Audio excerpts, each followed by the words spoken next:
மனசுக்குள்ளே அழுதுகிட்டு ரொம்ப ஸ்ட்ராங்காக உங்ககிட்ட நான் இதை பேசிகிட்டு இருக்கேன். பட் இப்படிப்பட்டவங்களை ரொம்ப நம்ம நம்பி இவங்க எப்படி சொல்கிறது, இந்த மாதிரி ஒரு எண்ணம் இருக்கிறவங்கள நம்ம அப்படியே பார்க்கும்போது அது அவங்கள கொண்டு போய் எங்கே வைக்கிறதுனே தெரியாத ஒரு நிலைப்பாட்டில் இருக்கு. ஏன்னா எல்லா விதத்துலேயும் எல்லா கேரக்டரும் நல்ல கேரக்டராக இருப்பாங்க, நல்ல குணம்.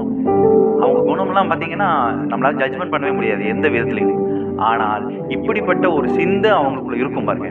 அந்த மாதிரி எப்படின்னா மறுபடியும் சொல்கிறேன் பாருங்க, என்னை விட இவன் வளர்ந்துடக்கூடாது, நான் என்னால இவன் நல்லா இருக்கணும், ஆனால் என்னை விட இவன் நல்லா இருக்கக்கூடாது. பாயிண்ட் புரியுதா உங்களுக்கு?